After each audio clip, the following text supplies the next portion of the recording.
Today post market analysis. Good evening traders. ఈరోజు Nifty 23,824 దగ్గర 278 points నెగిటివ్గా క్లోజ్ అయింది. బ్యాంక్ నిఫ్టీ 751 పాయింట్స్ లాస్తో క్లోజ్ అయింది. సెన్సెక్స్ 893 పాయింట్స్ లాస్తో క్లోజ్ అయింది.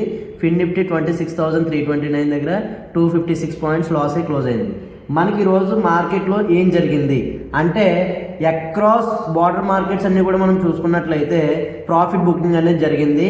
అలానే బ్యాంక్ నిఫ్టీ స్టాక్స్ ఏవైతే ఉన్నాయో అంటే బ్యాంకింగ్ స్టాక్స్ ఏవైతే ఉన్నాయో హెవీ సెల్లింగ్ అయితే జరిగింది. వాలటిలిటీ అనేది చాలా షార్ప్గా ఇంక్రీజ్ అయింది ఈరోజు మార్కెట్లో. బేర్స్ అనేవాళ్ళు through out the session dominate చేయడం జరిగింది బుల్స్ కంటే కూడా. ఇవాళ మార్కెట్ సెంటిమెంట్ కనుక చూసుకున్నట్లయితే 23,850 దగ్గర మార్కెట్ బిలోలోనే క్లోజ్ అయింది నిఫ్టీ 50 అనేది. బ్యాంక్ నిఫ్టీ 750 పాయింట్స్ కన్నా ఎక్కువ స్ట్రాంగ్గా నెగిటివ్గా క్లోజ్ అయింది. సెన్సెక్స్ 900 పాయింట్స్ అయితే స్ట్రాంగ్గా క్లోజ్ అయింది. ఓవరాల్ సెంటిమెంట్ కనుక చూసుకున్నట్లయితే ఈరోజు మార్కెట్ అనేది కంప్లీట్ నెగిటివ్గానే రిస్కీగానే ఉంది. ఇవాళ మార్కెట్లో టాప్ గెయినర్స్ వచ్చేసరికి defensive stocks, FMCG, pharma stocks అయితే టాప్ గెయినర్స్గా ఉన్నారు. టాప్ క్లోజర్స్ వచ్చేసరికి main banking stocks, financial services stocks, mid caps, metals.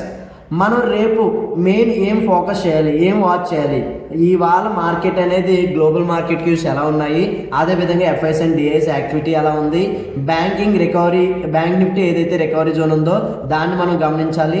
రేపు market gap up gap down అనేది గిఫ్ట్ నిఫ్టీ ట్రాక్ చేసుకొని మనం చూడాలి. అదేవిధంగా ఇండియన్ విక్స్ యొక్క మూమెంట్ని ఐడెంటిఫై చేయాలి.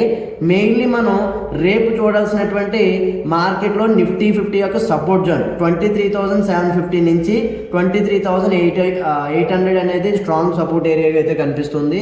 రెసిస్టెన్స్ జోన్ అయితే 23,950 నుంచి 24,050 అనేది స్ట్రాంగ్ రెసిస్టెన్స్ జోన్ అయితే కనిపిస్తుంది.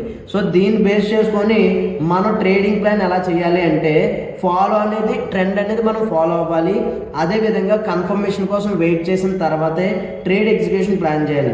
అదేవిధంగా మన రిస్క్ మేనేజ్మెంట్కి ఫస్ట్ ప్రిఫరెన్స్ ఇచ్చినట్లయితే మనం ఓవర్ ట్రేడ్స్ కూడా అవాయిడ్ చేస్తే రేపు మార్కెట్లో ట్రేడ్ ప్లాన్ అనేది చాలా బాగుంటుంది.